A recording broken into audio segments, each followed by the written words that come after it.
Ça va mal. Non. Dans le monde, tu veux dire? Oui, dans le monde. Oui, absolument. Moi, je voudrais dire que le livre dont on parle aujourd'hui, j'étais vraiment gêné de le rendre public.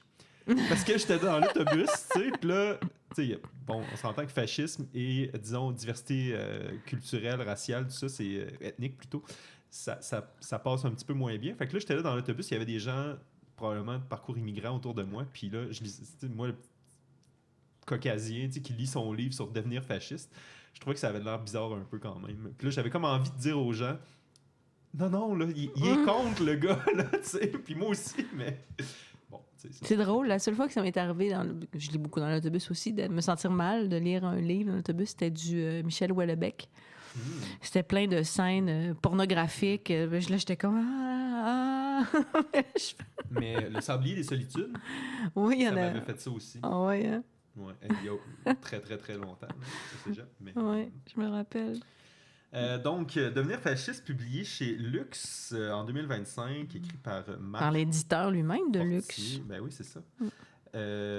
Comment t'es tombé sur... Parce que je voudrais dire que le choix de ce livre-là, au début, moi, j'ai proposé un essai qui s'appelait « Tout le monde aime danser ». Puis là, Suzanne m'a dit « Non, ça va être trop consensuel. » Mais c'est surtout que c'est très facile à lire. Tout le monde aime danser? Oui, c'est ça.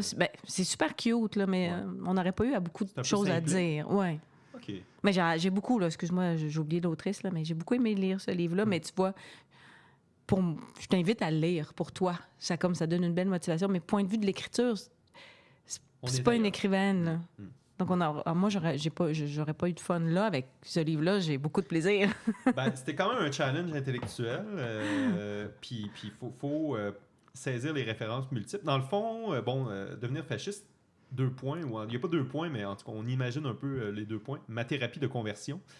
Donc, c'est Marc Fortier, l'éditeur de Luxe, qui se donne, en fait, qui constate un peu la périclitation, c'est un mot, ça? Je pense pas. La débandade. La débandade, oui. De notre société qui glisse tranquillement vers la droite de plus en plus extrême. Bon, en se basant particulièrement sur l'Europe et les États-Unis. Des exemples canadiens n'en donnent pas tant que ça. Non, mais c'est vraiment intéressant de voir. Moi, c'est tout ce qui touche l'Italie. Là, je savais que la présidente, mais là, à ce point, j'étais comme, voyons donc. Tout à fait. Puis en fait, c'est ça. Donc, qui constate c'est ça, la débandade dans notre société. Et, en tout cas... Ben, je dirais...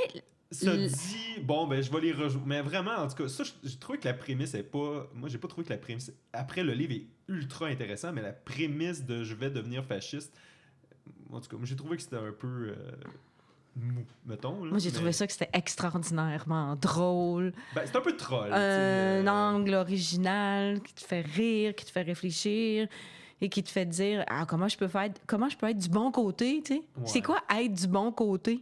Mais tu sais, il n'y a jamais eu l'intention de devenir fasciste. Mais non, c'est de l'humour, c'est de l'ironie. En même temps, il y a quelque chose de... Puis ça, c'est intéressant, mais il y a quelque chose dans le fait d'avoir utilisé un peu les techniques faciles, la droite, pour écrire un livre qui, finalement, la dénonce d'une certaine façon. C'est quoi une technique facile, la droite? D'appeler le public avec une fausse prémisse comme « je vais devenir fasciste ». Ça peut être autant à droite qu'à gauche. C'est une technique d'écriture, de rhétorique. Oui, oui, mais je parle plus dans la... en tout cas, dans la malhonnêteté que ça peut... Non, mais on le sait dès le départ. Malhonnêteté, le mot est... Mais non, on le sait dès le départ. Mais qu'est-ce que tu veux dire, on le sait dès le départ? On le sait dès le départ. Tu ris dès le départ. Là. Tu le deviendras pas? Ben oui, voyons donc. Je sais. mais en même temps, il y aurait eu quelque chose d'intéressant dans le fait de se dire, OK, je m'immerge puis je veux vraiment m'exposer... Par exemple, d'intégrer un groupe ou puis un genre de journaliste d'investigation, où ouais, non, c'est un effet de style. Suzanne refuse. Non, mais c'est parce que c'est littéraire. Oui. C'est tout ça est littéraire. Mais moi, je le connaissais pas, Marc Fortier, avant de lire son livre, donc je pouvais approcher le livre avec une certaine naïveté qui peut parfois être bénéfique.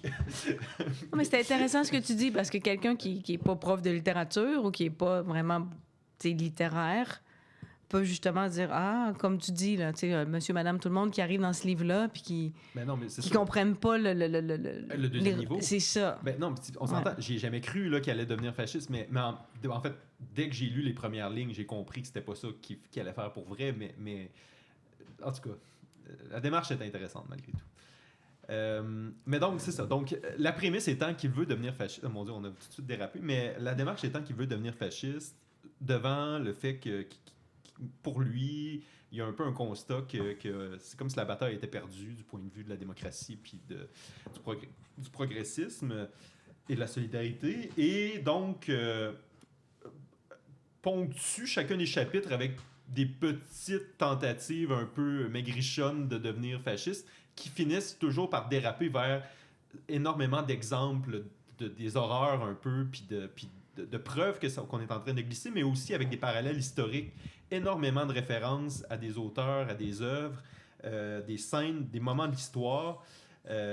Faut quand même être bien attaché là, quand on lit, parce que... Puis, mais après, c'est relativement accessible malgré tout parce qu'il prend le temps d'expliquer les choses, mais c'est quand même de haut niveau quand moins cette aisance-là avec certaines références, certains auteurs, certains moments de l'histoire. Je pense quand même que ça prend un certain niveau pour facilement traverser l'œuvre. Là. Ben, je dirais que, justement, c'est accessible. Tu sais, c'est une œuvre que je pourrais mettre à l'étude au cégep facilement parce que c'est accessible. Je pense avec le contenu qu'il y a là. Tu sais, il y a tellement de choses que j'ai compris. Ah non, moi, je le ferais. Je vais le faire, en fait. C'est parfait. Parce que, justement, il arrive avec ses énumérations, son humour, les courts chapitres, à faire en sorte que... Court, là, ça 135 pages. C'est ça, la lecture se fait bien. T'arrêtes, tu réfléchis, c'est sûr. Ouais. Si tu le lis en 2 heures... Non, c'est pas quelque chose qu'on peut clencher. C'est parce que non, c'est dense. T'assimiles... C'est parce que à plusieurs moments, tu fais juste... Oh mon Dieu, comment ça, je savais pas ça? Oh mon Dieu, c'est vraiment passé comme ça. Oh, OK, là, je comprends quelque chose que j'avais pas compris avant. Tu sais, que ce soit le financement là, de Donald Trump par les milliardaires. Avec, c'est ça, l'abolition par la Cour suprême des limites de financement. Ben oui, ben là, on va entrer, là, présentement, là, en campagne électorale, puis les partis, tout ça, puis c'est limité ici, là. Là, tu te rends compte que c'est... Il n'y en a pas de limite. On se rappelle les fameux scandales de ministres qui se faisaient rencontrer pour 100$ au Québec. Oh, tu parles, les bruns, là, il y a quelques semaines à peine. Pierre Fitzgibbon, tu dis, moi, je me ferais pas acheter pour 100$. Ouais. Non, il y allait dans les soupers spaghetti, puis les gens donnaient. Ou le chef du Parti libéral, Rodriguez. Oui, Pablo. Les fameux brownies. C'est ça. Oui, mais tu sais, c'est ça. Ce que je veux dire, c'est, on parle de 100$ alors que aux États-Unis, c'est des millions, des milliards. Oui. Fait que quand même, l'échelle de différence est... Ah, c'est fou, là. Ouais. Non, mais c'est ça. C'est comme ce genre d'informations qu'on apprend tout au long du livre qui est comme... Oui, j'en avais vaguement entendu parler, je l'avais lu quelque part, mais vu que ça se retrouve dans un essai littéraire comme ça, ben là, ça imprègne davantage, puisque par la littérature, parce que c'est un essai littéraire, par le style, par la littérature, tu vis une émotion qui est beaucoup plus forte que si tu lisais simplement un article de journal. Mais tu penses que... Parce que là, excuse, mais je reviens à je veux pas mépriser le cerveau qu'on peut avoir à 17-18 ans, tu sais, mais t'aurais pas peur qu'il s'en fasse passer parfois, puis qu'il y ait quand même des... Oui, mais à quoi ça sert un prof? Ouais. Mais penses-tu qu'ils vont se faire rejoindre? Ou ben oui. comme prof qu'il y en a qui sont moins Ben oui, rejoints c'est leurs premières élections. Ils sont super sur les réseaux sociaux. Ils reçoivent plein d'affaires. Je veux dire, ils connaissaient bien plus de choses que moi, les jeunes, sur celui qui s'est fait tirer. Là. Charlie Kirk? Oui, moi, je savais quand c'est arrivé, je savais même pas c'était qui. Là. Tous mes étudiants savaient c'était qui. Là. Avant? Ben oui. Qu'ils se fassent tuer? Oui. Parce que moi-même, je savais pas c'était qui. Mais les jeunes, ils sont là sur les réseaux beaucoup plus que tu peux l'imaginer. Parce que Turning Point USA, son organisation, les rejoignait déjà? Non, mais c'est que ça... Pas, je sais pas, mais c'est qu'il y a tellement de mèmes, puis tu sais, Sophia Lou, ma fille, depuis des années, elle m'avait parlé de ce gars-là parce qu'il y avait des trucs sur l'avortement. Il parlait de l'avortement, contre l'avortement et tout. Puis elle savait déjà depuis des années c'était qui, parce qu'il y avait plein de choses qui tournaient. Donc, je suis certaine, avec tous ces référents-là, que les jeunes, ils trouveraient leur... Ah oui. Puis, vraiment. Est-ce que c'était parce qu'il faisait des fameux clips là, de débat? Là, oui, entre autres. Puis qu'il essayait comme d'être, en fait, il essayait d'être cool, puis méchant avec les gens avec qui il débattait. Là. C'était comme... Tu sais, il y avait un argument, puis là, tu sais, il coupait ça en disant, mais toi, de toute façon, t'es conne, tu sais, des affaires que tu fais comme, mon Dieu, ça brisait complètement le Bon, verrou, probablement. tu sais, Oh, ouais. oui, ça fait des clics, cela, là. Puis que les jeunes, ça roule dans leur... et les jeunes, ils prennent leur information là, puis c'est des lieux à investir, là. Fait que surprenamment, ils en connaissent plus qu'on pense, mais c'est pas nécessairement complet, là. Non. Loin de là. Donc, ce livre-là pourrait justement venir mettre du gras après l'os, là. Mais c'est ça. Donc, tu sais, l'œuvre fait. Plus je reviens, excusez aux gens. Excusons. Mais à toi, en tout cas, mon Dieu, hein, c'est ça, aujourd'hui, c'est pas facile. Mais vraiment, quand même, on a à travers les chapitres vraiment une démonstration avec différents éléments historiques du délitement progressif, finalement, de l'État démocratique, notamment aux États-Unis, mais aussi, effectivement, en Europe. Mais avec. Bon, on part un peu, je pense, surtout du New Deal de Franklin D. Roosevelt, qui avait comme commencé à mettre en œuvre là, certaines politiques pour, par exemple, la loi, mon Dieu, Glass-Steagall, que je connaissais pas du tout, le genre qui protégeait les banques d'investissement puis les banques de dépôt, je sais pas trop, mais bref, qui a été... En fait, on part d'un endroit où il y a une construction de l'État-providence démocratique comme il a été conçu dans l'avant-guerre puis dans l'après-guerre, Deuxième Guerre mondiale. Puis, tranquillement, avec l'arrivée, par exemple, de Ronald Reagan, de Bill Clinton, qui étonnamment était un démocrate qui faisait semblant d'avoir de l'empathie, mais qui a coupé énormément dans les programmes sociaux, comme cette loi-là, finalement, où on a débridé le marché avec le néolibéralisme. Puis ensuite, George Bush qui arrive avec la guerre en Irak, qui a une création finalement de la terreur, je ne sais plus c'est en quelle année, mais qu'il y a un arrêt aussi de la nécessité d'avoir le fairness dans les médias. Donc maintenant on peut présenter des positions politiques sans aucune la création de Fox. Avec aucune balance, oui, c'est ça. Avec aucun équilibre, en fait, dans les idées. Avec effectivement Fox qui est créé en 96 par Rupert Murdoch, qui était un magnat des médias anglais. Australien ou australien ou anglais, excusez-moi. Puis finalement, c'est ça avec Bush, la guerre en Irak, la guerre en Afghanistan, Obama qui rachète les banques, mais qui laisse les gens complètement dans l'indigence. Moi, Obama, ça moi, quand ça m'a quand même fait mal. Moi aussi, ça me fait mal. Genre, OK, c'est mais pas si beau que ça. Là. Moi, ouais. mais quand même... mais c'est vraiment... Mais en fait, c'est ce qui est intéressant, c'est qu'on voit vraiment... l'évolution. La fragilisation progressive. Puis là, on arrive à aujourd'hui, avec Donald Trump. Puis là, on se dit, OK, tu sais, puis là, par rapport à aujourd'hui, là, c'est plutôt...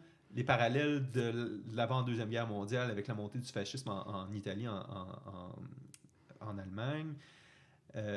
Puis tous ces petits gestes qui, même à l'époque, étaient banalisés puis qu'on banalise encore aujourd'hui dans la politique, mais qui ont quand même mené à l'extermination, le génocide, par exemple, des Juifs durant la Deuxième Guerre mondiale, puis la guerre elle-même. Donc, c'est un peu le questionnement de comment sommes-nous à ce point-là, tu sais. Puis bon, ça, c'est pas lui qui l'a inventé. Ça fait énormément de personnes qui posent cette question-là. Mais aussi, en parallèle de ça, ce que j'ai trouvé intéressant, c'est toute la démonstration d'à quel point ça va mal, même du côté de la gauche, puis des États, des institutions qu'on a fondées, dans le fond, avec nos États-providence, notamment. Je t'ai suivi, tout ça, mais moi, je vois plus comme avant le fascisme, les fascistes voulaient contrôler l'État. Ils voulaient l'avoir, le contrôle. Maintenant, on veut tout détruire. On veut plus de contrôle de l'État. On parle des libertariens, puis on sait qu'on s'en va dans la crise climatique, écologique complète. Et il explique bien comment ces gens-là, les riches, les milliardaires, les gens de pouvoir, veulent se trouver une planque. Mais en même temps, c'est ça qui est intéressant. Une planque. Donc, il n'y a plus cette idée-là d'extermination ou quoi que ce soit. Ça se fait tout seul. Là. Ça se fait de manière naturelle. Ça se fait devant nos yeux. C'est ça, la pauvreté. J'en sac parce qu'il n'y a plus aucun filet. Ils n'en veulent plus de filet pour personne. Donc, ils n'ont pas besoin des tuiles, en tout cas. Hein? Tu comprends ce que je veux dire? Mais oui. Mais eux autres, ils vont aller où? Quand il n'y aura plus rien? Donc, c'est pour ça Pour que deux les choix. Elon Musk se cherchent des robots. autres planètes, Ah, oui, oui. d'autres se cherchent des îles, etc. C'est comme, OK, puis on a vu un avant-goût pendant la pandémie, là. Ah, tout à fait. Un avant-goût de ce que ça ressemblait, là. Donc, tous ceux qui avaient les passe-droits, les Guy la Liberté qui étaient cachés sur leur île, sur son île à faire des raves, puis toutes nous autres qui étaient enfermés pendant qu'on regardait ceux qui avaient des privilèges. C'était de toute beauté.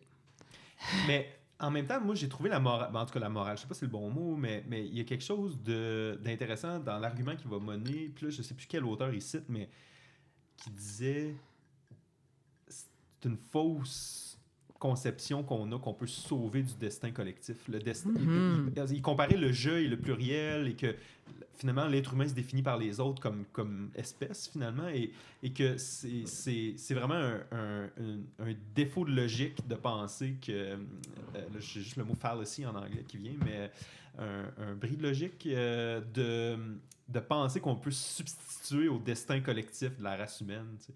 Puis ça, il y a quelque chose quand même d'intéressant là-dedans, dans cette idée que, oui, OK, ils pensent qu'ils sont super puissants, ils pensent qu'ils s'approchent du divin, et pourtant, finalement, c'est juste une façon d'essayer de continuer à se convaincre qu'ils ne sont pas des simples mortels. Tu sais. Ah, que c'est intéressant. La dernière phrase, si tu te rappelles, c'est « Un être humain qui n'a pas d'amis est un être humain en danger ». C'est beau, ça. Puis là, tu parles ici qui se rapproche du divin, etc. J'avais noté ça pour en parler avec toi, mais je suis pas sûre que... As-tu écouté la série The Boys? En as-tu entendu parler? Très vaguement. Bon, c'est plein de super-héros, mais vraiment très douteux, là, qui ont une grande compagnie qui s'appelle Volt. Puis le personnage principal... Tesla, hein? Volt, Tesla, c'est quand même... Le personnage principal des vilains, il s'appelle Homelander. Puis dans la dernière saison, ben il y a un rêve, une vision qu'il faut qu'il devienne... c'est Dieu qui lui donne un pouvoir, puis il va devenir un genre de Dieu. Homelander? Oui. OK. Donc, puis un peu, il est seul, il n'a pas d'amis, il rejette tout le monde, il tue tout le monde autour de lui. C'est tellement intéressant comme... C'est une série que, je sais pas, c'est rempli de sang, c'est sanglant, c'est violent, mais... Je déteste pas ça. Mais non, mais c'est vraiment... Moi, j'ai beaucoup aimé ça. Un peu à la Game of... c'est pas pareil. Non, c'est comme une parodie de la politique américaine avec des super-héros, mais pas des super-héros. Le concept de super-héros, s'il y a quelque chose qui s'approche du fascisme, à mon sens, à moi, c'est l'individualisme à son sens le plus pur. Ah oui, puis le personnage principal, ben il représente vraiment ça. Il n'a plus d'amis, tout seul, il veut juste le pouvoir pur. Et ça lui vient en pleine nuit, en vision, par Dieu. C'est comme quand ils ont fait...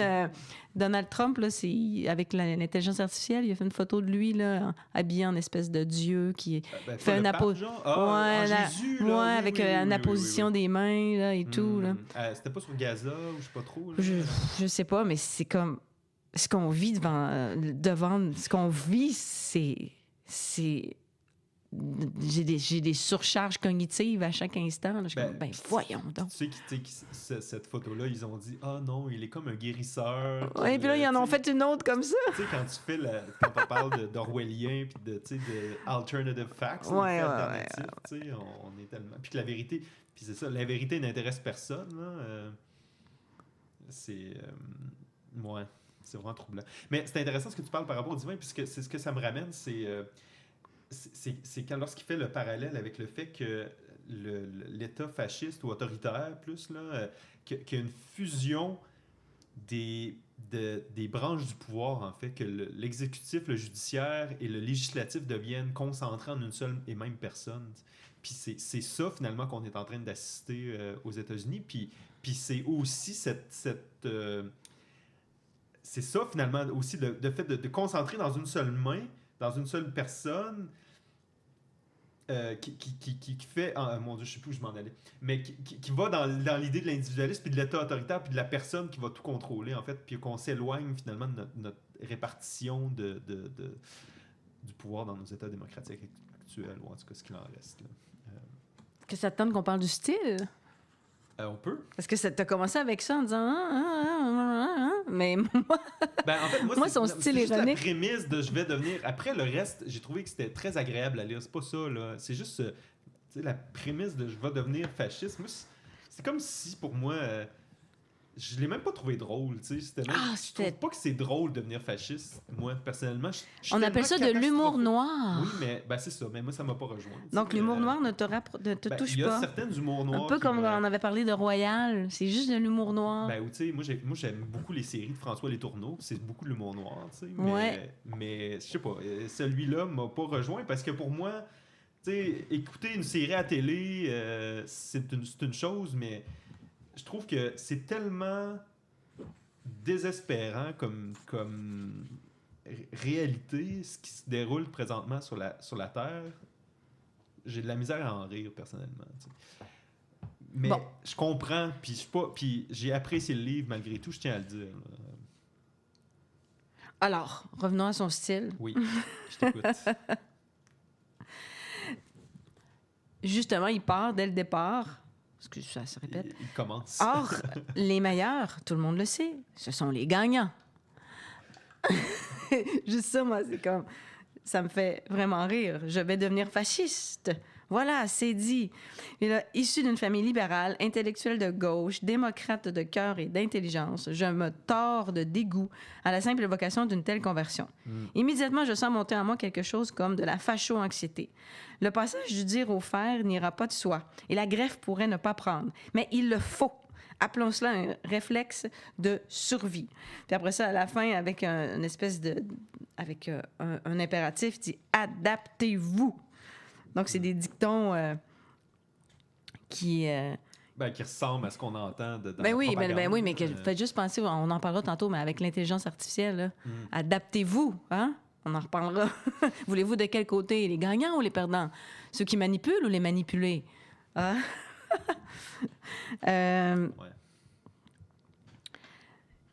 Au début de son chapitre, il va faire plein de métaphores, de jeux de mots avec les Romains, par exemple. César, les Romains, les patriciens, les sénateurs.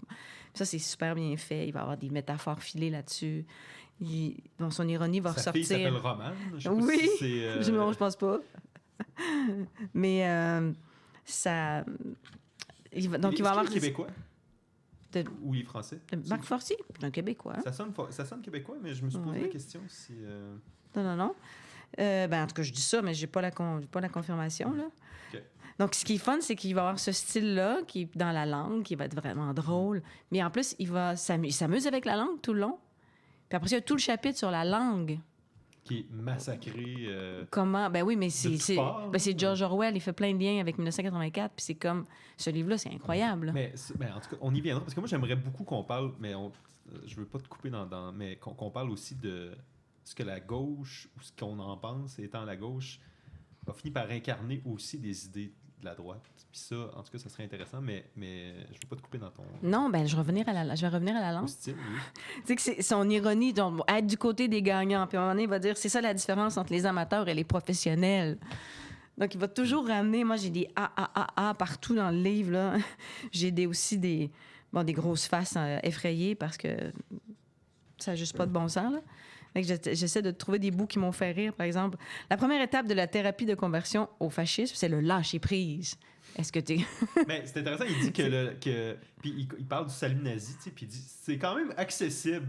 Oui, mais... C'est quand même facile de faire partie de la droite. Par rapport du salut nazi, dans un article de Chantal Guy de la presse, il a donné une entrevue, puis il savait pas trop s'il allait le mettre dans son essai, jusqu'à temps qu'il voit Elon Musk le faire. Oui. Donc, il a devancé de quelques mois la publication en disant, mon Dieu, je suis dessus. Oui. Tu sais, vraiment. Là. Mais on peut-tu vraiment dire que c'est un salut nazi? De Elon Musk? On ne parlera pas avec ça. Alors, renonçons à juger, car ce serait mépriser ses nombreux électeurs. Détendons-nous, lâchons prise, résilions-nous, capitulons dans la dignité. Donc ça, c'est super drôle. Puis tout le chapitre avec sa fille aussi, c'est drôle. Parce que justement, tu disais, est-ce que ça pourrait toucher les adolescents et tout? Puis même le sujet, est-ce qu'il allait toucher sa fille? Puis là, il joue avec elle. Fait que c'est sûr. Puis c'est justement un livre, probablement. Comment tu fais pour intéresser les jeunes puis leur faire comprendre là, ce qui se passe? Ça, c'est parfait, là. C'est parfait pour moi, là. Juste plein de noms. La langue. Je reviens à la langue. C'est écrit en québécois. On s'entend? Ah oui, je vais te montrer des expressions. Parce que c'est quand même soutenu, là. Oui, c'est soutenu, mais on sait que ça vient du Québec. Ouais. Par exemple, il va dire... D'ailleurs, il est québécois, je viens de vérifier. Bon. Se sentait-elle interpellée ou prédestinée à reproduire ce salut, par à sa fille, qui n'est rien d'autre qu'une copie totone du salut romain, des fascistes italiens? Donc, tu sais, il y a plein de mots comme ça qui vont... Des totons, des totones... OK, mais j'aurais pensé, moi, comme tautologique, là, où je pense Non. Okay. C'est vraiment dans l'expression très québécoise. OK, mon Dieu, j'avais même pas compris que c'était ça. Eh oui, c'est genre une copie un peu faiblarde. Non, c'est ça. Je sais c'est quoi que ça veut dire toton, là, mais... Ben, ça, il joue comme ça tout le long. J'avais donc saisi que c'était ça qui... Ah oui, mais pour moi, tu sais, puis tout ce qui joue aussi avec le brun. Ouais. Tout ce qui est le brun, puis il va parler couleurs. Les chemises brunes. Oui, ben oui, mais tu sais, oui, tout ce qui est allemand, là. Puis on va dire les uniformes couleurs excréments. Oui. Donc, c'est drôle. Ah oui, ça m'a fait rire. C'est une caractéristique remarquable des mœurs de l'extrême droite. S'y convertir est à la portée du premier gorille venu. Ben oui.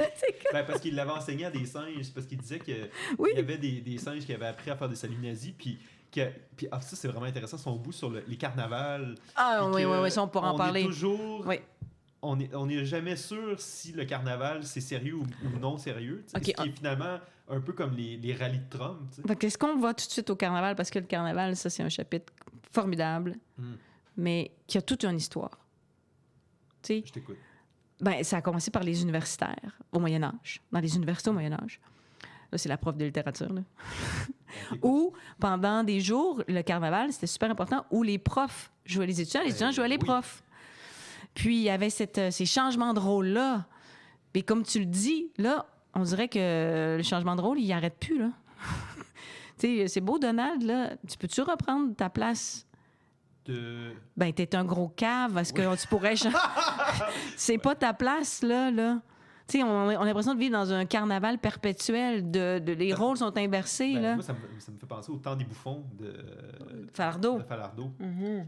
Avec le début, puis il y a des mots que je ne prononcerai pas, là, mais qui parlent de gens d'Afrique qui s'échangeaient les rôles. Dans le fond, les colonisateurs devenaient les esclaves, les esclaves devenaient les colonisateurs le temps d'une fête. Sauf que des fois, malheureusement, c'est que la vraie vie, c'est pas ça, en fait. La vraie vie, c'est que les colonisateurs sont colonisateurs, puis les esclaves sont esclaves, là, en fait. C'est le chapitre qui s'appelle « Le carnaval ». Ah, tu l'as dans la table des matières. Oui. J'avais noté plein de choses intéressantes. Carnaval politique 63-81. Oui. J'ai écrit je vais lire ce que j'ai écrit. Je me rends bien compte que mon excitation est le symptôme d'une régression dans ma thérapie, une rechute dans la frivolité de ma caste de petits bourgeois diplômés. Ben, c'est sûr que quand tu lis un livre comme nous, bon, on est allé à l'université, on fait partie de cette bourgeoisie-là, cette gauche. Ces gens qu'on n'est pas stressé si on refait faire notre cuisine. Puis là, tu lis plein de choses. Puis en lisant ça, la phrase qui l'a mené à écrire ça, il dit « Voilà qui changeait des chorégraphies proprettes, mécaniques, folkloriques, étatiques que le genre cérémonie d'ouverture a l'habitude d'infliger au public. Philippe Catherine, nu et le corps peint en bleu, couché au milieu d'un plat de service, un tel tableau aurait été inconcevable à Pékin, Los Angeles ou Londres. À Paris, c'est possible et c'était sublime. » Moi, quand j'ai vu justement la cérémonie, j'ai fait « Wow! » Puis fan de Philippe Catherine, j'ai dit « Wow! » Puis j'étais épatée. Quand j'ai vu le band des heavy metal, mon Dieu, Gojira arriver en train avec du feu partout. J'ai comme, wow! Tu sais, ça s'adressait à des gens cultivés, tu sais. C'était fascinant. Quelques jours après, tous les médias de droite criaient au scandale. La droite religieuse trouvait que c'était une des injures. C'est comme... On salue tu vas arrêter. Tu vas arrêter. Allô? Bon, donc on salue Sophia Lou qui nous a interrompu, mais heureusement, j'ai coupé au moment où ça sonnait, fait que là, j'aurais pas besoin de faire une coupure, les gens vont comprendre que tu as répondu, Oui. puis que là, on vient de recommencer l'enregistrement. Je sais plus ce que tu dis, on parlait de carnaval. Oui, ben c'est ça, que c'était un plaisir pour nous, mais que pour les gens de l'extrême droite, de la droite, extrême droite, ou les gens très religieux, ils criaient au scandale, tu sais. Et là, c'est pour ça qu'il dit... tu sais, je suis en train de... C'est une régression dans ma thérapie, parce que moi, j'ai vraiment aimé ça, voir ces jeux-là, puis ce moment-là, tu sais. Mais... ça pose la question, est-ce que sommes-nous en droit de dénoncer, nous qui sommes dans le privilège, sommes-nous en droit de dénoncer ce qu'on constate là, comme le déclin de la société actuelle? Puis moi, c'est un questionnement quotidien OK, que j'ai. le privilège. On s'entend que moi, j'ai un petit salaire là, comparé au tien. Oui. Mon privilège à moi, je suis allée à l'école. Et ça, c'était possible pour tout le monde. Puis ça l'est encore. Donc, on se doit d'instruire les gens. Fait que moi, je me sens pas comme privilégiée, entre guillemets, parce que j'ai réussi à aller à l'école, parce que j'ai un emploi. Ce qui me fait triper, c'est de voir tous les gens maintenant qui ont l'école à 3 vitesses. Le fait que des gens puissent pas accéder à l'école en raison de ça. Ça, pour moi... Et souvent, les gens de la droite, ils gagnent plus d'argent que moi, là. Ben oui. Donc, ce privilège-là, c'est juste le fait d'être instruit, d'avoir une grande variété de connaissances, d'être capable de lire, une flexibilité, juste, exactement. Donc, je comprends, mais en même temps, je nuance. Parce qu'il y a toutes sortes, on a parlé on a parlé beaucoup de rue Duplessis, puis des changements de classe sociale, etc. Mais si on ne parle pas ici de moyens financiers, mais vraiment de connaissances, de culture, puis de savoir, d'avoir accès à justement, à avoir accès à des programmes sociaux, à être consciente dans ta tête que c'est important d'aider les gens.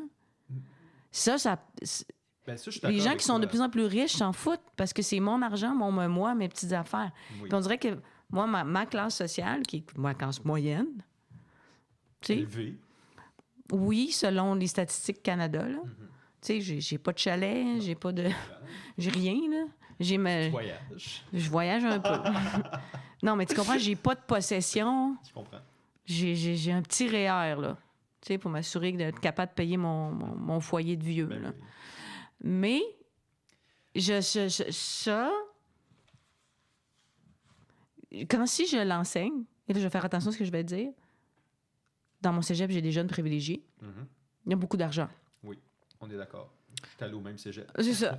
Ça veut pas dire que si tu as beaucoup d'argent, tu as beaucoup de cocologie. Ah, ben non. Ben, c'est ça. Ben, c'est d'aller à l'école. Mais là, l'affaire, c'est que ces gens-là de l'extrême droite, moi, je suis l'ennemi à abattre. Moi, je suis dangereuse. Oui. Tu comprends? Les enseignants, les universitaires. Je pense que moi aussi. Là, dans la liste, t'es pas là. Dans la liste des... Dans la liste de Marc Forcier, j'avais noté... parce que j'ai énormément de collègues qui ne pourraient pas être définis comme des grands intellectuels. Non, mais regarde bien, tu vas voir ce que je veux dire. Qui vote pour le Rassemblement national? Des racistes, sans doute, mais aussi, constate le sociologue Félicien Faury, des individus remontés contre l'élite du diplôme, dont ils détestent la suffisance. Les électeurs de l'extrême droite méprisent les maîtres de l'usage de la parole. Enseignants, écrivains, journalistes, avocats, hauts fonctionnaires. Là, j'ai écrit, mais où sont les médecins? Parlons-en. C'est vrai. Mais pourtant... Je suis entièrement d'accord avec toi. Mais où sont-ils? Mais moi, c'est parce qu'en même temps, un médecin, dans d'autres pays, il gagne pas autant d'argent. Oui, mais là, c'est un autre sujet. Mais je sais.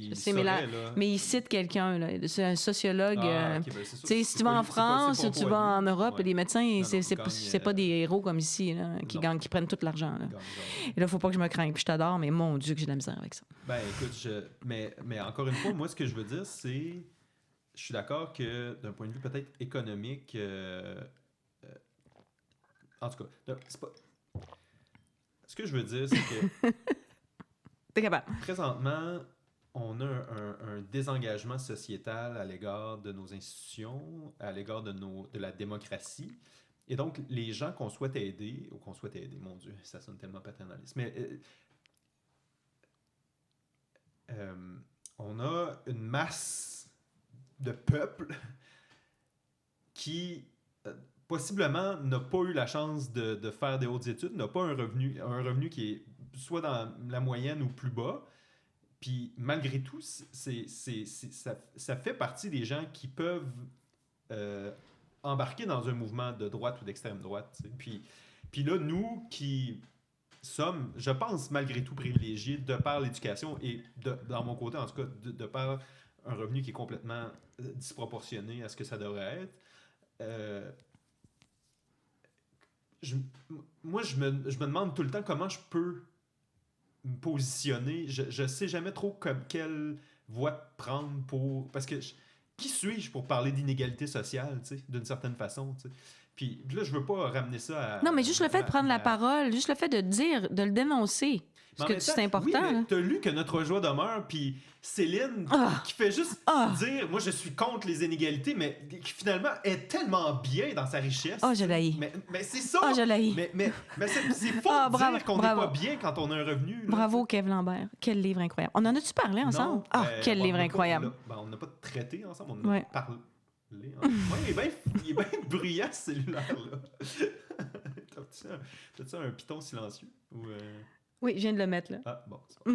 mais donc, c'est pour ça que moi, je dis ça. Puis, tu sais, moi, j'ai plein de collègues que j'adore en santé publique qui, une grosse partie de leur travail, c'est la dénonciation des inégalités sociales de santé. Mm-hmm. C'est très dur à faire quand tu gagnes plusieurs centaines de milliers de dollars par année. Vraiment, vraiment difficile. Oui. Qui es-tu pour... Puis, c'est pour ça que moi, j'ai de la misère avec notre posture de prôner la solidarité. Puis tout ça, quand on bénéficie des mécanismes, puis de tout le... Parce qu'il va mentionner à plusieurs endroits les élites repues, satisfaites dans l'architecture bureaucratique, technocratique de notre gouvernement, puis de nos institutions, puis... Et en santé publique, là, quand on parle de novlangue, là, c'est horrible, là, moi, ce que je vois là, parfois. Puis, c'est un beau passage. Dans le réseau de la santé, là, des mots là, que je vois passer, là, que je me vomis le corps là, quotidiennement ou hebdomadairement au moins, tu sais. Puis, ouais, je parle fort au moins. Bref. Mais c'est ça. Mais il faut. Il n'y a pas tant de sens à ce que je dis là. Non, non, ça a du sens, mais c'est difficile. Tu te sens comme pas à une bonne place pour... Mais en même temps, j'ai pas envie d'avoir un revenu de rien, là, tu sais. Mais non, mais je veux dire, si tu as une place où tu peux justement parler de ces inégalités-là. Oui. Moi, ce que je veux, c'est sauvegarder nos institutions, parce que nos institutions comme d'éducation, nos institutions de santé, c'est ça qui... On en a parlé, s'il y en a qui nous suivent depuis de nombreuses années maintenant. Sérieux, hein? 2023? Oui, mais je pense que la première publication, ça a été en 2020. On a enregistré en 2023, mais la publication, c'est en 2024. Quand même. Ouais. Puis, de nombreuses années déjà. Moi, c'est ma société qui m'a permis de sortir du ballonnet, là. C'est l'école. Chez nous, quand mon père est décédé, il a laissé des dettes puis 3 paires de bobettes sur le divan. C'est... Toute ma société m'a permis d'être où je suis aujourd'hui, éduquée, en forme. Et là, la génération d'après nous n'a plus cette chance. Ça me bouleverse. Oui, mais on est à la limite, là. Et c'est justement ce qu'il dénonce. Puis il dit, là, c'est là. C'est maintenant qu'il faut que ça se passe. Puis c'est ça la question. Est-ce qu'on a besoin... Puis moi, c'est ça qui m'effraie.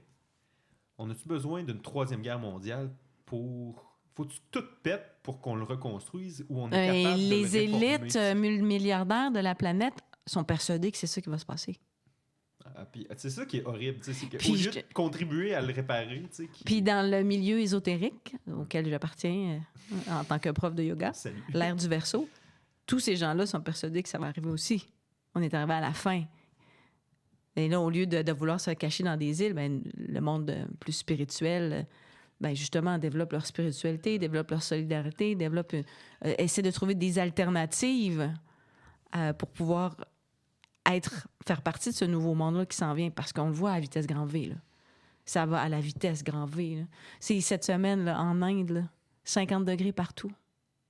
Partout. Et dans l'indifférence générale. tu le sais comme médecin ce que ça fait, là. C'est tes Ah, c'est organes de horrible. l'intérieur Ah qui oui. explosent. C'est- Ben là, Mais en tout cas, tu sais, c'est un petit tu peu peux, dramatique, tu là, peux me mais- l'expliquer de manière scientifique, mais c'est tes organes qui ont tellement chaud Disons que qu'ils le fonctionnent métabolisme, plus. mais il y Ouais. avait moi, j'ai lu beaucoup le Guardian. Puis il y avait un bon pavé là, sur une famille itinérante en Inde Oh mon Dieu.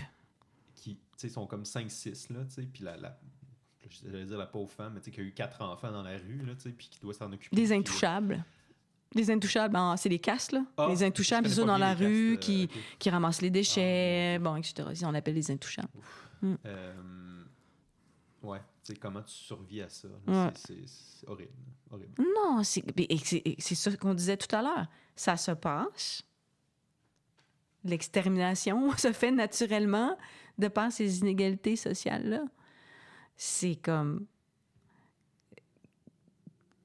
Ils sont là, on les voit aller, mais l'individualisme a tellement pris une place importante. Moi, c'est ça que j'ai trouvé beau.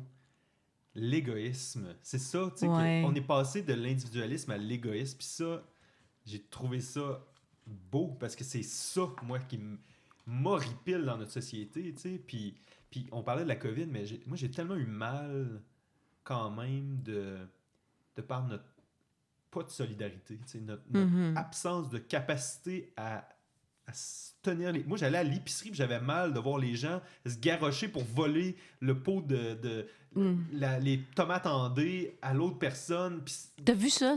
ben non, mais tu sais, j'étais arrivé à l'épicerie, il restait plus rien, tu sais, puis j'étais comme... tu sais, Ouais, mais il y a une personne différence qui- entre ça et quelqu'un qui vole les tomates à Non, quelqu'un, je là. sais, mais quand même que... Tu sais, le papier de toilette, là, Oui, tu sais, ça, c'est moi. mais il y a quelque chose de ça là-dedans, là. Ben, complètement.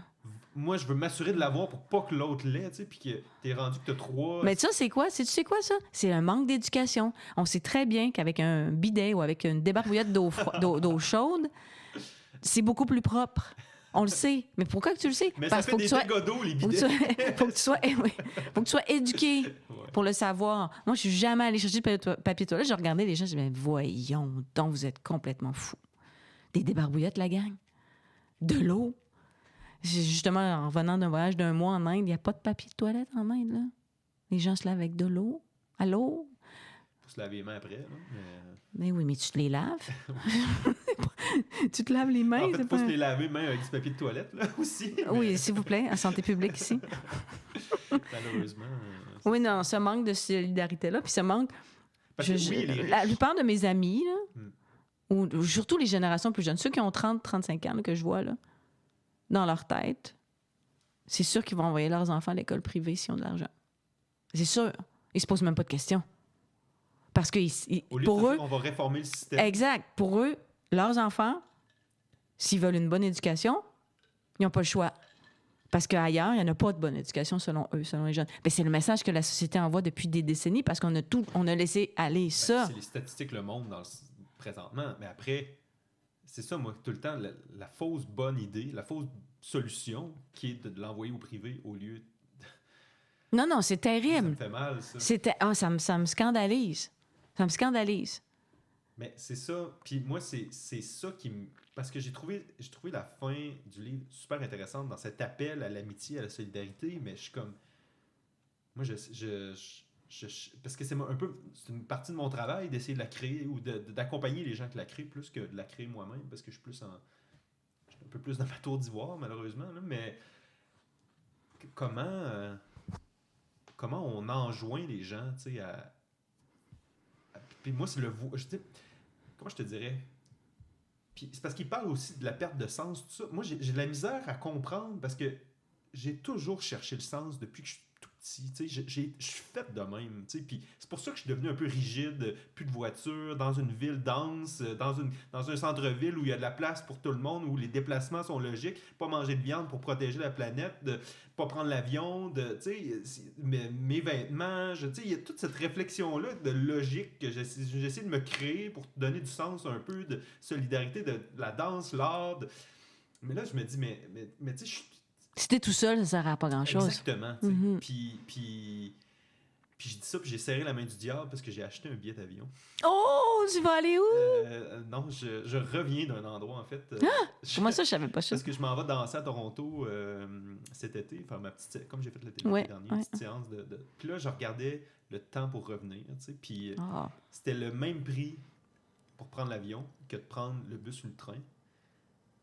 Puis ça prenait 1h30 au lieu de 13 heures de temps, tu sais, parce qu'on a des... Encore une fois, on va avoir un TGV bientôt. C'est pas fait. T'sais. Moi, j'en reviens pas, tu sais, qu'on n'a aucune ligne directe, que le Canadien national a priorité sur les trains d'humains, tabarnak, que l'autobus, il passe juste par Ottawa, fait que tu rajoutes 2 heures de temps pour te déplacer entre Toronto puis Montréal, tu sais. Comme des affaires que ça n'a aucun sens. Mais oui, toi qui es allé au Japon, là, quand tu vois comment le transport est formidable. Mais c'est la démonstration même de notre incapacité à serrer les coudes. La voiture, le refus de prendre le transport collectif puis d'être mélangé avec la plèbe, là, puis là, je dis ça vraiment avec des gros guillemets, c'est ça. Moi, ça mais je me dis, mais mon Dieu, mais comment? Mais en même temps, il faut que... Si tu as un bon système de transport, les gens vont le prendre. Mais en même temps, pour avoir un bon système de transport, il faut accepter que la voiture ne sera pas la meilleure façon de se déplacer. Puis ça, puis de financer adéquatement aussi, bien sûr, le système. Mais ça, les gens c'est épidermique. Mais en même temps, pour avoir un bon système de transport... Ma voiture, mon choix. Oui, mais il faut arrêter de faire des banlieues. Oui. Tu sais, moi, c'est ça. Là, oh, mais ça densifie quand même ces temps-ci. Là. Oui, je suis d'accord. Ouais. Mais oui. Tu sais, il y a des à vélo au coin de chez nous. C'est tout ça, moi. Puis là, je me dis, mais les gens, ils veulent rien savoir. C'est tout... Les gens, c'est large. Une partie de la population. 5% de la population. Ah, je sais. Les gens qui pensent comme nous. Là, ouais. J'avais noté des questions pour toi. Quand j'ai fait ma lecture, je pensais à toi. Ça, c'est vraiment une lecture... comme je savais que j'allais te voir. Ben oui. Ah, tu l'avais pas déjà lu avant qu'on se dise... La définition du fascisme, page 56 dans le... Ouais. Je voulais savoir qu'est-ce que tu en penses. Puis justement, parce que j'avais lu un article, une critique de Jean-François Lisée qui dénonçait la plupart des livres qui étaient sortis dernièrement sur le fascisme, dont celui-là de Catherine Dorion... ou celui-là de Frédéric Bérard au chevet, en tout cas. Que j'ai pas lu, j'ai rien lu. Non, puis il y en avait plusieurs. Puis il disait que la plupart des livres de ces essais-là n'étaient pas capables de définir ce qu'est le fascisme. Moi, j'étais comme pas vraiment d'accord. Puis surtout que là, ça lisait à la page... c'est plus 55, moi, je trouve. Ben oui, attends un peu. Bon. Donc, définition, c'est ça. Le mouvement de Mussolini, on parle de Mussolini, c'est vraiment intéressant quand même. Voyait le jour, sa raison d'être, le combat. Son mythe, la grandeur de la nation, personnifié par le charismatique Duce, éprouvé surtout dans la haine de ses ennemis. Qui sont ces fascistes? Qui sont-ils? Que veulent-ils? Ces questions, Mussolini les trouvait oiseuses. Qui sommes-nous? Une force nouvelle, insolite, un antiparti qui fait de l'antipolitique. Le nazisme ne parlait pas un autre langage quand il prétendait incarner une force anti-système, un raciste. L'action avant tout. La doctrine suivra. La recherche de l'identité du fasciste s'arrête à peu près là. Son idéologie procède de l'émotion plus que de la réflexion. Et un peu plus loin, la nature apparemment insaisissable du fascisme autorise plusieurs analystes à douter de la réalité d'une version contemporaine de cette doctrine. C'est là que probablement Jean-François Lisée... Donc c'est comme que ça pouvait pas être aujourd'hui. Là. Ça pouvait pas exister. Je sais plus de ce qui a jadis tenu lieu d'identité du fascisme, le culte du combat et de la violence. Alors, puisqu'il n'y a plus ce culte du combat et de la violence... Et après, il fait la démonstration qu'il l'a encore, mais qui n'est pas aussi pire. Ben, c'est différent, c'est juste que ça a évolué. On n'aura pas de camp de concentration. Là. C'est ça, mais après, c'est ce que j'allais dire. Là, ce que j'espère. C'est que, je ne sais plus c'est où dans le livre, mais il dit très bien... T'sais, on va dire souvent l'histoire se répète toujours, mais l'histoire se répète, mais jamais de la même façon. Puis c'est ça qu'il dit dans le livre, puis de penser que ça va être exactement pareil avec des camps de concentration, puis que ça va être des Mexicains au lieu des Juifs, c'est pas... Effectivement, ça se passe. Mais voir après ça des familles séparées, des camps les prisons qui sont remplies d'immigrants aux États-Unis. C'est sûr. Après ça, ils n'ont pas commencé à les gazer, fort heureusement, mais après, l'emprisonnement massif des populations migrantes aux États-Unis, racisées aussi, c'est pas une forme aussi de détention forcée, tu sais. En tout cas, je sais pas trop ce que c'est, mais l'état de droit qui s'écrase avec une cour de justice qui est rendue complètement biaisée, un droit de vote qui s'est rendu extrêmement difficile dans plusieurs États d'aller voter quand tu es issu de minorité ethnique, ou que tu as des questions super difficiles à répondre pour avoir le droit de voter, parce que c'est comme s'il y a un test avant de pouvoir voter, puis ils savent que certaines communautés sont moins éduquées, ont moins Bref, ce sera plus dur finalement d'avoir accès au vote pour ces gens-là. Ou le gerrymandering, où ils défont les... Bref, mais en fait, ce que je trouve intéressant, moi, c'est plus... Effectivement, c'est pas défini, mais en même temps, ce qui décrit qu'on n'est pas dans l'idéologie, qu'on est davantage dans l'émotion, c'est exactement ça qu'on voit avec Trump. Trump change d'avis. En fait, il fait juste dire n'importe quoi constamment. Tu te rappelles le passage sur la langue? C'est impossible pour les traducteurs de traduire ce qu'il dit. Il n'y a pas de pensée. Il n'y a pas de logique. Non. Donc, il arrive pas puis il répète 20 fois le même mot. Donc, pour les traducteurs, c'est mais c'est drôle, parce que des fois, on entend les extraits de radio... Parce que j'écoute jamais ça, là, mais on est comme à la télé, mais... Puis là, t'entends le traducteur qui essaye de toutes les manières de... C'est drôle. Puis pas au veut, tu sais. Mais donc... En fait, est-ce que... OK. Mais si je reviens à la définition... La définition. Ben moi, ce que j'ai aimé dans ce livre-là, dans le fond, on veut que vous le lisiez ou que vous l'ayez lu, ou peu importe. Ben, on assume que vous l'avez lu si vous écoutez le podcast. Ah, c'est vrai, c'est comme ça que... Donc, le fascisme historique, celui de l'Italie et de l'Allemagne, a été engendré par les traumatismes de la Première Guerre mondiale. Donc, moi, c'est là aussi que concrètement, là, j'ai plus compris d'où ça venait. Mais ça, c'est super intéressant. Ouais. Puis après ça, qui sont les premiers fascistes? Pour l'essentiel, les membres de groupes paramilitaires structurés pour lutter contre les mouvements sociaux déclenchés par la gauche révolutionnaire et pour réconcilier la nation après l'épouvantable expérience de la guerre. Mais là, quand tu regardes ce qui s'est passé, par exemple, l'invasion du Capitole, c'est des groupes paramilitaires, c'est des gens un peu désorganisés, mais qui sont comme en révolte de je sais pas trop quoi. C'est flou, là. C'est flou. Mais c'est juste...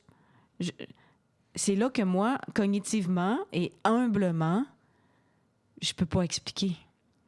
Tu sais, il y a des intellectuels, des sociologues, des historiens qui sont être meilleurs que moi. Moi, je suis la prof de littérature, fascinée par l'écriture de Marc Forcier. Mais... Comment on explique les Allemands qui ont fait... la population générale qui a fermé les yeux en sachant très bien que les camps de concentration étaient là et qu'il y a des gens qui allaient mourir oui, complètement. De manière... oui, mais ça, c'est la dissonance cognitive. Là. Volontairement, tu t'oublies. Comme... Tu le sais, là. Tu sais que manger des animaux, ça n'a pas rapport. Mais tu le fais pareil. Tu le sais que l'école à 3 vitesses, ça n'a pas rapport, mais on le fait pareil. Tu sais que les hôpitaux qui tombent en miettes. Mais tu sais que les hôpitaux tombent en miettes, tu es médecin et tu t'incorpores pour payer moins d'impôts. Ça, moi, ça me met en tabarnak. Ah, c'est épouvantable. Non, mais justement, on parlait d'individualisme, etc. Pourquoi ils sont pas dans ma liste, les médecins? C'est toutes des petites entreprises individuelles. Ben, ouais. Mais on laisse aller ça. On laisse aller ça. On a essayé là, quelques mois. Là. Mais tu sais que c'est nouveau que les médecins peuvent s'incorporer. Ben, ça fait pas combien d'années? C'est genre, nouveau. Une dizaine, 20, 30 ans, ouais, là? C'est ça. C'est genre début des années 2000. C'est Philippe Couillard dans le gouvernement de Jean Charest. Merveilleux. C'est fou, là. Tu sais, c'est pas... mais tu sais, quand on parle de petites micro... bris, en fait, ça s'effondre pas d'un seul coup, c'est vraiment tranquillement, ça s'accumule, mais comment c'est ça, moi, qui m'obsède, parce que je travaille dans ce réseau-là, comment on le simplifie, comment on le décrasse, là, d'une certaine, très vulgairement dit, là, pour que ça recommence à bien fonctionner. Puis ça a-tu déjà bien fonctionné? Tu dis des articles des années 80, puis les gens étaient déjà fâchés contre le réseau de la santé. Là, mais quand même, je pense qu'on atteint des sommets dans le dysfonctionnement de notre réseau. Puis chaque semaine, moi, je vois des choses passer, tu sais, Puis on va pas voir les journalistes à chaque fois, tu sais, mais mon Dieu, ça ferait la une. Je vois des chroniques de Patrick Lagacé, là, ça sauve une personne, là, mais une imprimante qui coûte 40 000 parce que ça passe par 28 comités avant de se rendre jusqu'à... bref. Ouais. Non, c'est un autre sujet. On a-tu un livre qui parle de médecine? J'en ai un en haut qui s'appelle... Je suis pas sûre que je suis la bonne invitée pour ça. L'indomptable mammouth. Ah oui, j'ai vu ce livre-là passer. Je l'ai volé à des collègues. Là, on est rendu à combien on a fait l'essai sur pas voyager. On a fait. Devrions-nous encore voyager? D'essai, en fait, que de roman. Ben, c'est parce que c'est pas une histoire, non, là. C'est ça. Il y avait des personnages, il n'y a pas de description, etc. Mais ça, c'est un essai littéraire. On peut en parler. On a dit plein de choses super intéressantes. Mais est-ce que tu commences à voir que sa prémisse ironique est bonne? Non! C'est vraiment bon. C'est formidable. Moi, j'aurais détesté lire un livre comme ça, qui avait juste m'expliquer sans cette tonalité-là. J'aurais trouvé ça juste succession de statistiques, puis j'aurais fait, bon, OK. Tandis que là, je pouvais m'arrêter pour rire, je pouvais m'arrêter pour penser à comment je le reçois, je pouvais être ébloui par une métaphore filée, par une façon d'écrire, puis il dit à quel point il aime les mots. Pour lui, c'est important, les mots, en tant qu'éditeur et tout, puis ça paraît dans son livre, là. C'est vraiment un plaisir de lecture incroyable. Où il a voulu mettre... là, justement, tu parlais de vocabulaire technique, là, bureaucratique. Il a voulu mettre en poème le vocabulaire... le vocabulaire un peu... Quand tu dis les demandes de subvention, tu sais, puis qui est comme... Je sais plus comment dire au monde que moi, je fais un éditeur puis que je publie des livres, tu sais, puis que là, il faut que ça devienne comme une œuvre collective de réflexion organique sur le sens. Puis là, t'as demandé, t'es comme, ben, tu sais, ça fait tellement rien, tu sais. Non, c'est ça. Oui, complètement. Donc ça, c'est vraiment cool. Moi, ce que j'ai trouvé aussi vraiment intéressant, c'est quand il mentionne le Code civil de 1840, qui était lu par Balzac pour avant de... Oui, parce que c'était bien écrit. Parce que c'était facile à lire pour à peu près tout le monde. Ouais. Puis je me dis, oh là là. Mais c'est surtout bien écrit. Ouais. Tu sais, il y avait du style. Tu sais, c'était pas fait par une IA, là. Il y avait du style dans sa façon d'écrire, du rythme, du mouvement. Ben oui, ça, c'est vraiment formidable comme... Bon, c'est plus le monde dans lequel on vit, là. On pourrait... Mais c'est ça, moi, que je me dis, mais... Ben, on est en train de tout déléguer, justement, on voulait en parler de l'IA. On est en train de tout déléguer à ces machines-là. Si tu savais ce qui se passe dans le milieu scolaire, c'est sûr. C'est capoté. Moi, j'ai reçu des MIO cette session aussi avec l'étudiante. Une étudiante avait oublié d'enlever le prompt. Puis ce qu'il lui a dit, c'est « si tu veux répondre à ta professeure dans un langage correct et précis, voici l'exemple. » Elle a oublié de l'enlever pour m'envoyer une demande quelconque. Elle me l'a envoyé direct. Donc, le jeune, pas capable d'écrire un petit message à sa prof pour dire « Écoutez, est-ce que je peux avoir une reprise d'examen? » Non, demande à ChatGPT. On est rendu là. Mais comment on redonne... C'est ça, encore une fois. Comment on crée le sens chez ces gens-là? Comment on les accroche à quelque chose? Moi, c'est ça qui m'obsède puis qui m'attriste. C'est qui ces gens-là, là? Ben, cette jeune-là dont tu parles, qui représente malheureusement plusieurs autres jeunes. Bon, mais c'est parce que pour eux, tu ouvres l'ordinateur puis elle est là. Eh ben, je comprends. C'est un moteur de recherche comme un autre, là. C'est juste qu'on est en train de se faire envahir par les grosses compagnies. Là. Que les gens se rendent pas compte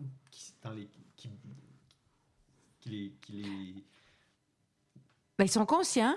Si tu regardes là, dans les dernières semaines, là, dans l'ouverture des centres de données. Là. Non, dans les universités, Harvard, plein d'universités.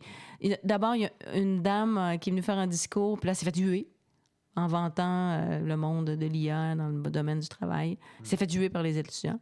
Puis là, il y en a un autre qui est arrivé à Harvard, il a dit « Kill it ». Il dit « Tuez-la ». Oui, c'est le défi de votre génération. Kill it. Je le ferai écouter. Là. Oui, mais Claude, il est super aidant. Là. Ah oui, c'est ça. Donc, tout ce qui est dans le domaine de la réflexion, de la rédaction, Parce que c'est intéressant, parce que moi, j'écoutais aussi un podcast cette semaine, puis il comparait la réaction du peuple chinois à l'IA versus le peuple américain, qui est... En fait, en Chine, ils ont pas essayé vraiment de l'intégrer pour la population générale avec des vidéos connes, puis des... Eux, c'est surtout utilisé comme une technique de, par exemple, de codage Ouais, efficace, programmation. de programmation, Ouais. de surveillance, Mhm. puis de contre-terrorisme, en tout cas, tu sais, espionnage interétatique, armes de défense, tu sais, c'est vraiment plus utilisé dans une optique sécurité Mathématiques. nationale. Ben oui, mais sécurité Ouais. nationale, tu sais. Versus nous, qu'on est comme pognés avec des cochonneries à la TikTok et machin, tu sais. Mais moi, Ben, c'est utilisé pour rédiger, trouver des idées. On l'utilise. Non, c'est je terrible. m'en sers jamais. Mais je m'en sers, c'est pas vrai. Je m'en sers parfois. Mais c'est ça, je comprends même pas, moi, comment tu gagnes du temps à écrire un courriel par l'IA. Parce que moi, je sais mon intention, je connais le sens des mots que je veux utiliser. Et donc, je peux même pas comprendre comment l'IA pourrait saisir la complexité d'une pensée que j'exprime envers une personne. Tu sais. Ouais, Puis, mais là, c'est pas ça qui se passe chez non, nos c'est jeunes. ça. Mm. C'est ce que je te dis. C'est un J'ai de la ravage. misère à concevoir. Tu sais. C'est un ravage. Ah, c'est sûr. Non, puis j'ai pas de misère. Mais moi, c'est que ça s'inscrit dans tu sais, le cellulaire, l'aliénation, dans cette perte de sens qu'ils ont, le sens. Puis c'est ça qu'il dit une démocratie qui perd son sens de lutte aux inégalités, de domination par les dominés sur les dominants. Ben oui, puis ceux qui maîtrisent l'IA, ben c'est les dominés. Ben, exactement. Les dominants, c'est-à-dire. Exact. Donc, à ce moment-là, c'est là que la démocratie s'effondre. Puis c'est ça qu'on voit. Et donc, moi, je me dis, comment on redonne le sens? Puis, parce que je me dis, quand même, tu regardes justement avant... As-tu vu comment qu'ils appellent ça, les gens, cet effondrement-là de tout? Comment qu'ils l'appellent dans le livre? Non, je sais pas. L'événement. La crise climatique. Ouais. L'événement, quand tout va lâcher. Ouais. C'est comme chronique d'une mort annoncée. Là. Mais, fait que quand tu dis comment, ben quand tout va lâcher. en même temps, tu sais, moi, je regarde le... Puis je pense ils appellent aux États-Unis les robber barons, là, Vanderbilt, Carnegie, Rockefeller, qui dominaient la société là, avant le crash boursier de 29. Vraiment, qui possédaient tout, tu sais. Puis ils ont réussi à reprendre le pouvoir malgré tout ces gens-là. T'sais. Et donc je me dis comment on peut. Puis je dis ça. Y a-t-il des parallèles? Peut-être que ça se pourrait être moins bien. Mais c'est juste une réflexion que j'avais sur ces familles-là extrêmement riches qui ont. Puis l'État américain à l'époque avait réussi à reprendre le contrôle sur ces immenses fortunes-là. Après, ils sont restés riches pareil, mais quand même, le pourcentage de détention de pouvoir, de richesse, en fait, avait vraiment énormément baissé. Puis je me dis donc, est-ce que déjà, tu sais, on parle parfois de taxes sur les riches, si on pouvait au moins déjà commencer à rétablir les mécanismes fiscaux qui sont complètement inadéquats puis dysfonctionnels en ce moment, avec tous les paradis fiscaux, la capacité de cacher sa richesse, s'il y avait déjà une façon de rééquilibrer ces éléments-là dans la société, est-ce que déjà on ferait des pas graduels vers... En tout cas, moi, c'est le genre ben, de choses oui, oui, puis ça, il faut qu'on l'entende. Il faut qu'on ait des gens qui ont pouvoir qui comprennent ça. Ben, ils sont dessus. Mais tu sais, on parle de ça, et ici, c'est encore à notre portée. C'est encore à notre portée ici. Oui. Mais tu sais, dans d'autres pays, justement, que j'ai appris dans les livres, en Italie, par exemple, qui interdisent les raves. Oui. Ou que, bon, il y a plein de trucs, tu sais, comme homosexuels, il y a plein d'interdictions, de luttes, c'est comme indécent. Mais comment ça se fait qu'un pays comme l'Italie t'interdit la danse? Mais la danse, on est en 2026. C'est Footloose. J'ai la revue Spirale. Oui. Puis c'est leur dernière édition. C'était justement sur la danse comme œuvre, comme outil de contrôle, de lâcher prise. Désobéissance civile. Désobéissance civile. Ben oui, mais un rave, c'est ça. Tu sais pas c'est où, exact. t'es toute une gang. Tu sais, quand il y a... Consommation de substances. La grosse affaire. Ouais, mais t'es pas obligé. Non. Moi, non. Moi, le premier, mais moi, de toute façon, j'aime trop dormir. Il faudrait que ce soit des raves de jour. Non, mais c'est terrible quand même, quand j'ai lu ça, là.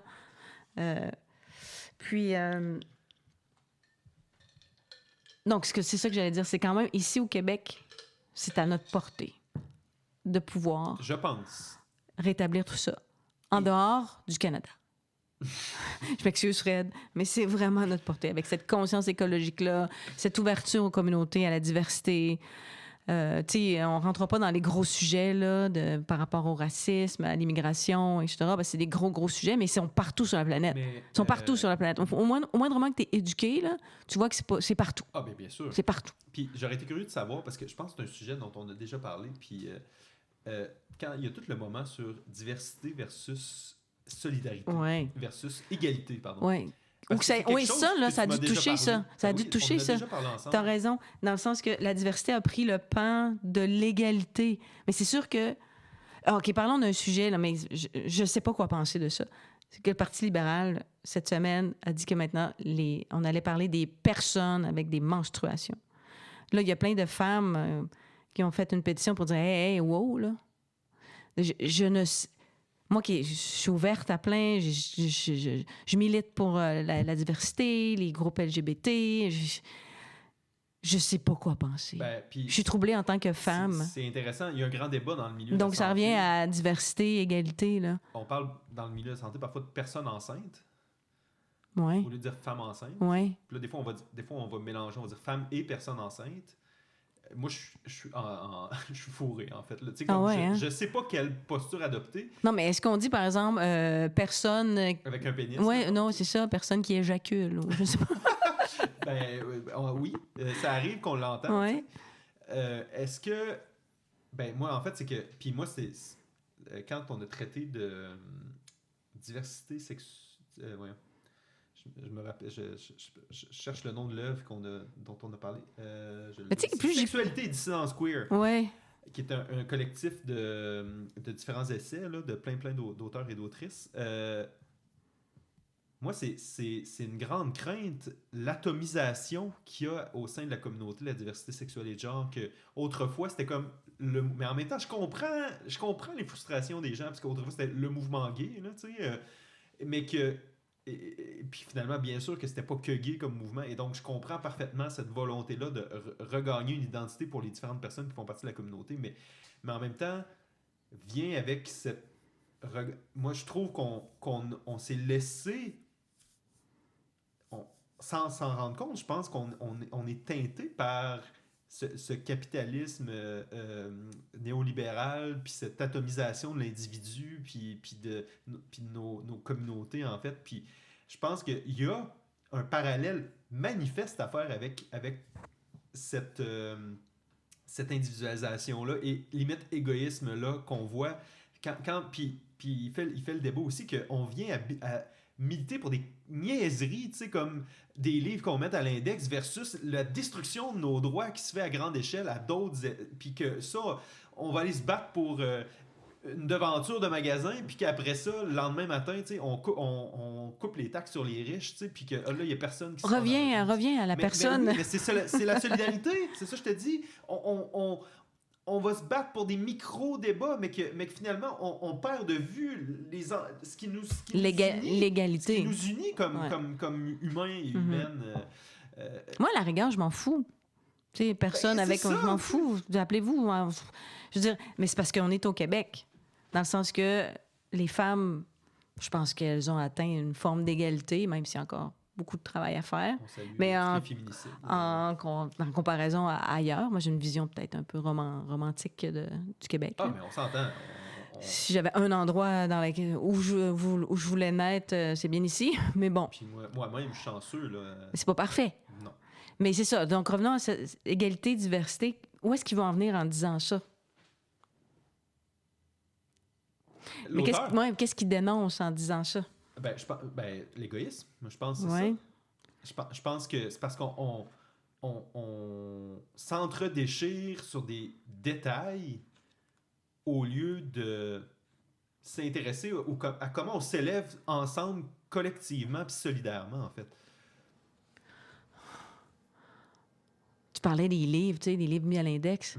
Mais on serait mieux de s'intéresser au fait que les jeunes lisent plus.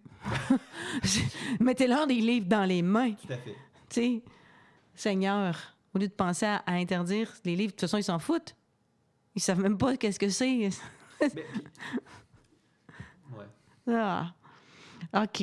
Puis aussi, vraiment intéressant, toute tout ce débat-là sur les micro-agressions, tu sais, puis mon but n'est pas de faire la promotion des micro-agressions, mais... Ah non! Bien. C'est vraiment bon pour toi. Non, non. Mais où je me disais, tu sais, au lieu de construire... Parce que c'est plate, mais la vie, ça comporte des micro-agressions. Tu sais, c'est plate, mais c'est fait comme ça. Tu sais. Puis au lieu d'essayer de faire de créer constamment des safe spaces, on peut-tu créer des individus qui sont capables... Qui sont solides. Là. Qui ont les outils de défense intellectuelle pour se protéger contre ces éléments-là. Physique, intellectuel, psychique, mental. Psychologique. Tu sais. Ouais. Puis versus de toujours essayer de marcher sur des œufs puis de pas être capable de rien dire. Tu sais. Puis mon Dieu, je suis vraiment pas dans... On peut plus rien dire, c'est pas ça, mais il y a cette... Non, mais je trouve ça super intéressant. Comment qu'on peut créer, éduquer... On revient toujours à l'éducation, un être humain avec une espèce de vision holistique du corps, du cœur... Oui. Genre, par exemple, tu dis quelque chose qui me touche, mais est-ce que ça me touche vraiment ou c'est quelque chose que te dit est-ce que je peux te le renvoyer puis que ça me touche pas parce que au fond, tu comprends, j'ai assez de recul pour comprendre que puis de faire la part des choses. Mais maintenant c'est comme une sécurité affective. C'est ça, d'avoir assez confiance en toi, tes moyens. Non, je trouve ça super intéressant ce que tu dis. Ça pour moi c'est un débat parce que je trouve que tout ça c'est une lutte. Oui, complètement. Complètement. Fait que je sais pas si c'est une belle façon de finir notre aventure. Là, j'aimerais rappeler la morale du livre. Quand même, oui, mais est-ce que tu es mon ami? Oh. Ben oui. Ah, j'ai un ami. Le peuple Guarao offre à cet essai la seule morale qui lui convienne. Un être humain qui n'a pas d'amis est un être humain en danger. Et les fascistes n'ont pas d'amis. Vraiment. Ben, merci de cette discussion fort enrichissante.